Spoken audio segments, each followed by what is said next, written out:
Most seekers believe awakening is about discovering something hidden, a secret, a method, a forgotten power. They search endlessly for light, truth, or liberation, yet remain trapped in confusion. Ancient Gnostic texts warned about this long ago, but not in the way modern spirituality presents it. The danger was never ignorance. The danger was a subtle inner mistake. According to Gnostic thought, the greatest obstacle to awakening is not an external enemy. It is not the Demiurge as a being, nor the archons as creatures. It is a distorted way of seeking. Modern seekers repeat this mistake every day, even while reading sacred texts, practicing meditation, or speaking of enlightenment. And because the mistake feels spiritual, it often goes unnoticed. In this reflection, we will explore the error ancient Gnostic warnings pointed toward, and why it still quietly traps the modern seeker today. The Gnostics spoke of the divine spark, not as a reward to be earned, but as an inner capacity to perceive directly. Yet the seeker often turns this inward truth into an outward pursuit. They look for signs, experiences, confirmation. They wait for awakening to arrive. This is where the error begins. The divine spark was never meant to be found. It was meant to be recognized. Ancient teachings describe the Demiurge not simply as a ruler of worlds, but as a principle of illusion, a structure that keeps consciousness focused outward, searching, striving, hoping. The mistake is not believing in illusion. The mistake is believing liberation comes from confronting it. When the seeker imagines awakening as a battle, they unknowingly strengthen the very pattern that binds them. The more they fight darkness, the more attention they give it. Gnostic texts warned that fixation itself is the trap, not punishment, not control, but misdirected awareness. This is why many seekers feel exhausted. They meditate more, read more, consume more spiritual content, yet something essential never shifts, because the direction of seeking remains unchanged. The ascent of the soul in Gnostic symbolism was never a movement upward through realms. It was a movement inward, away from illusion, away from borrowed knowledge, away from external authority. To ascend did not mean to escape the world. It meant to see through it. This is why the Gospel of Thomas speaks so plainly. There is light within a person of light. Not after death, not after purification, not after mastery. Within. But modern spirituality often turns this inward truth into a future promise. One day you will awaken. One day you will be free. One day you will know. This postponement is the illusion. The teachings attributed to Mary Magdalene emphasize remembrance, not devotion.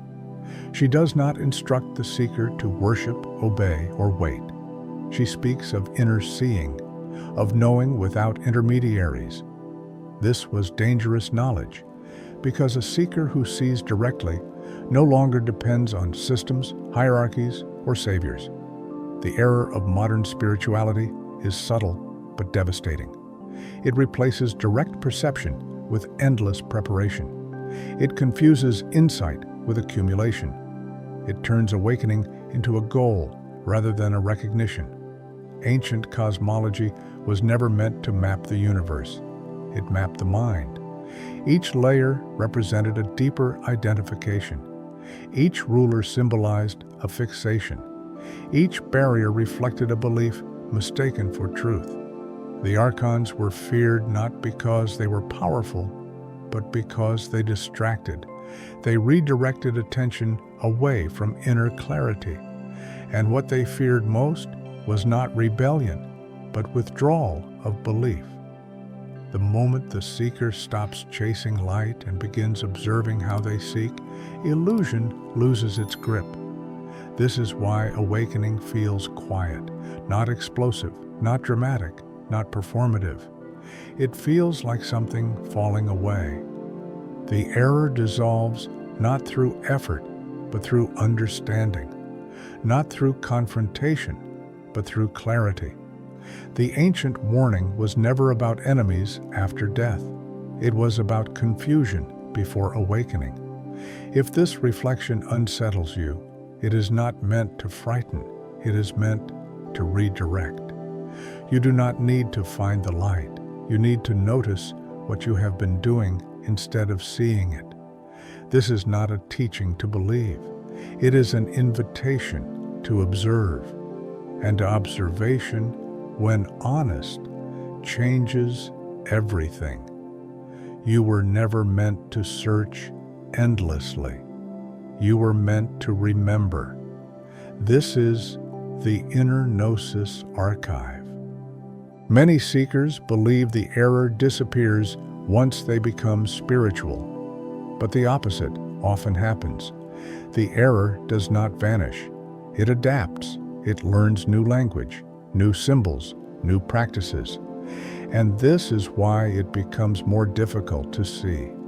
Spiritual language gives the illusion of depth, but illusion does not disappear simply because it sounds sacred.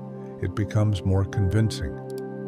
Many modern seekers speak fluently about awakening, yet their way of seeking remains unchanged. They replace old desires with spiritual ones. Instead of success, they seek enlightenment. Instead of approval, they seek validation through insight. Instead of control, they seek transcendence. The structure remains the same. Only the mask changes.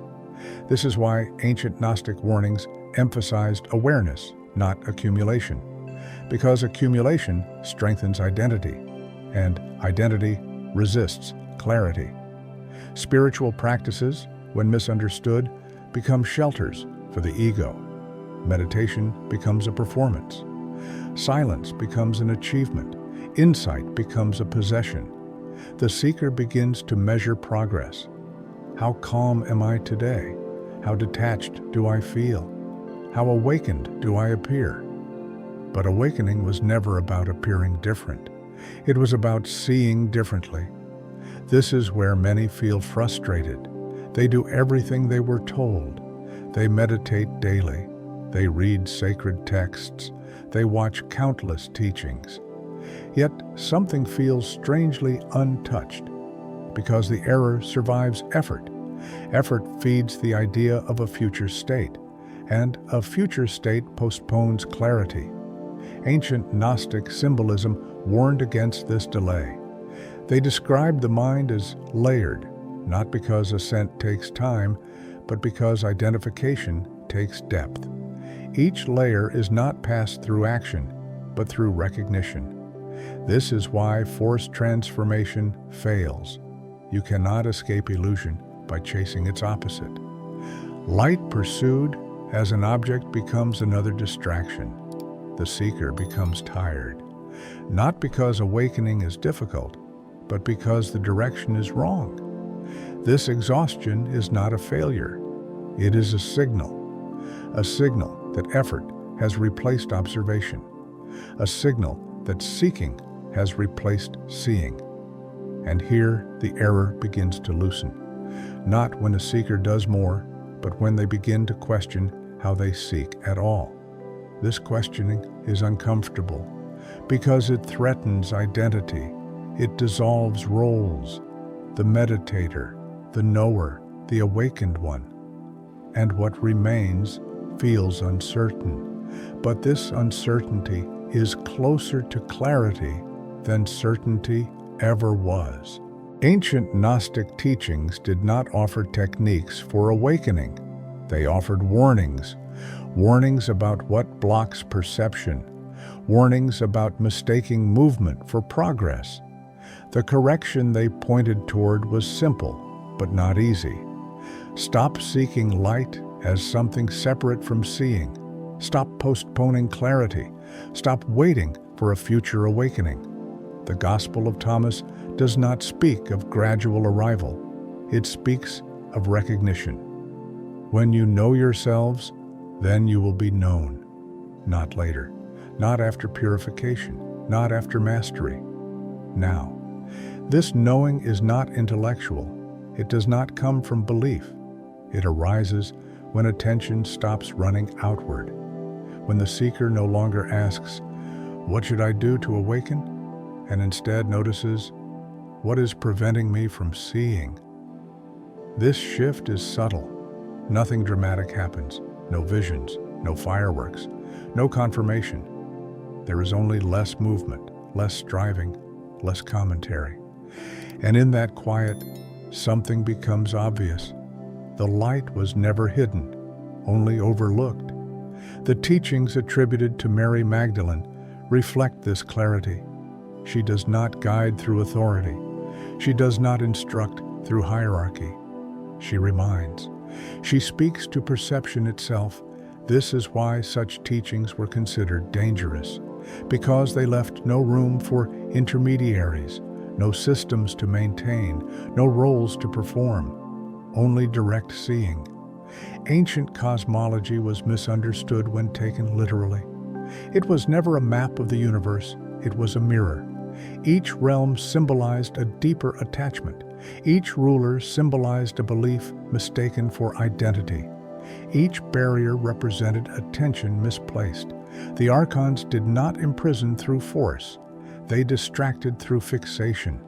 And fixation dissolves when belief is withdrawn, not fought, not rejected, simply seen. This is why awakening feels quiet. It does not announce itself. It does not demand recognition. It does not create a new identity. It removes one. What falls away is not the world. What falls away is the illusion of separation. This is why the ancient warning was never about what happens after death. It was about what happens before awakening. Confusion delays clarity. Seeking delays seeing. But neither are permanent. If this reflection resonates, it is not because it teaches something new. It is because it removes something false. You do not need to become something else. You do not need to reach another state. You do not need to find the light. You need to notice how you have been looking for it. And when that noticing is honest, the search ends naturally. Not because it succeeded, but because it was never needed. This is the inner Gnosis archive. At a certain point, the seeker begins to notice something subtle, not a breakthrough, not an awakening experience, not a revelation, but a quiet realization. That much of the search has been movement without direction. The books, the practices, the teachings, the endless refinement of identity. All of it was driven by the same assumption, that something essential was missing, and that assumption shaped every step. This is where integration begins, not by adding more understanding, but by noticing what has been assumed all along. The ancient warnings were not meant to create fear. They were meant to interrupt momentum, to stop the seeker long enough to see that the search itself was shaping perception. When observation replaces effort, something changes. The mind no longer rushes to label experiences. It no longer measures progress. It no longer compares moments of clarity with moments of confusion. There is simply attention, not focused, not disciplined, just present. And in that presence, the familiar urge to seek weakens, not because it is suppressed, but because it is understood. Much of modern spirituality keeps the seeker busy improving, busy healing, busy becoming. But ancient insight pointed in a different direction, not becoming, but uncovering, not ascending, but seeing through, not mastering, but releasing fixation. This is why the end of seeking often feels anticlimactic. There is no arrival, no final confirmation, no moment where the mind can say, "This is it." Instead, there is less noise, less urgency, less internal commentary. Life continues. Thoughts appear. Emotions arise. But they are no longer mistaken for instructions. The seeker does not disappear. What disappears is the idea that the seeker was ever incomplete. This shift does not belong to any system. It cannot be owned. It cannot be taught as a method. It can only be pointed to, and even that pointing is temporary. This is why the ancient texts spoke in symbols, not to confuse but to prevent fixation, because the moment a symbol becomes literal, it becomes another object of belief, and belief replaces seeing. Integration means allowing understanding to settle into daily life, not as a practice, not as a rule, but as a way of noticing when reactions arise, when judgments form, when the urge to improve appears. These moments become invitations, not to fix, but to observe. Slowly, the pattern reveals itself. The search was never wrong. It was simply misunderstood. It served its purpose. It brought attention to its own limits. And once those limits are seen, the search ends naturally. Not because it succeeded, but because it is no longer necessary. This does not make life extraordinary. It makes it ordinary again. And in that ordinariness, clarity remains, not as an experience, but as an absence of distortion. This is what the ancient warnings were protecting. Not a secret teaching, not hidden knowledge, but the simplicity that is lost when the mind believes it must become something else.